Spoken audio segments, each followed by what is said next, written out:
السلام عليكم واهلا بكم في حلقه جديده وريفيو جديد. كترت المنتجات الكتيره جدا، الشراب بقى اللي بيتخصص في علاج مشاكل كتيره زي البلغم. كتير منه منتجات دلوقتي موجوده في الصيدليات وفي الاسواق، في منها الغالي وفي منها الرخيص. بوقفنا في حيره شديده جدا، مش بنبقى عارفين ايه المناسب لينا، وانا واحده من الناس كنت بعاني من المشكله دي وجربت كتير من الادويه اللي كانت للاسف نتيجتها شبه معدومه، وكانت فلوس بتترمى في الارض وخلاص. ده غير بقى التعب والإرهاق اللي كنت دايما بعاني منه نتيجة البلغم والسعال والحاجات اللي العلاقة ليها علاقة بالإنفلونزا. ولكن بعد طول انتظار طبيب نصحني برونشيكير بلس. ده من الأدوية اللي بتستخدم كشراب، فسهل عليا كتير قوي بقى ان هو ايه، بدل المنتجات اللي بتتبلع والحاجات الصعبة دي وفي احتقان فبيبقى في وجع، لا، سهل عليا. البرونشيكير منتج عشبي رائع كطارد للبلغم في حالة السعال. شايفاه ان هو مناسب للبالغين والمراهقين. بيسهل البلغم وبيريح السعال المتقطع المرهق عن طريق ان هو بيطهر المسالك الهوائية، بيخفف من ضيق التنفس اللي دايما مصاحب للالتهاب الشعب الهوائية. بيحتوي كمان على الزعتر اللي ليه خصائص مضادة للعدوى.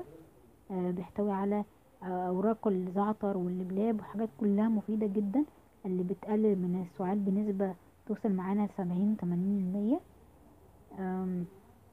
لكن منصحش برضو بيه، او لازم نخبر الطبيب لو احنا او الصيدلي لو كنت مثلا بتعاني من مشاكل في الجهاز الهضمي زي التهاب المعدة، قرحة المعدة، عندك مشاكل في الكلى او الكبد، تاخدي ليهم ادوية زي امراض القلب. لو ما تحسنتش الاعراض في خلال 7 ايام من الاستعمال، نخبر الطبيب كمان في حال وجود صعوبة في التنفس، الحمى، البلغم، لو بلغم بيحتوي على صديد. كل الحاجات دي مهمة جدا ان الطبيب يعرف بيها. ناخده ازاي الجرعة؟ كنت باخده حوالي يعني 1 جرام.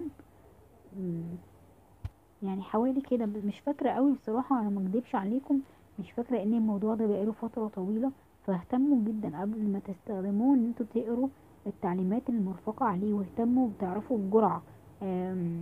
واتكلموا مع الطبيب برضو عشان يحدد لكم الجرعة اللي تناسبكم. بس هو بيجي معاه كده كوب، على ما اتذكر كوب قياس كده مرفق ليه، ده بيحدد لك الجرعة بتحطي فيه وبيحدد الجرعة بالظبط. كنت باخده من غير ما اخففه خالص، وكنت باخده فاكرة على ما اتذكر كان بعد الوجبة على ما اتذكر كده، بس انا مش هقدر اقول لكم قوي او اكد عليكم عشان ممكن يكون نسيت او حاجة، فتأكدوا الاول من التعليمات، وبرضو لو في معلومة كده او حاجة اسألوا فيها الطبيب بتاعي.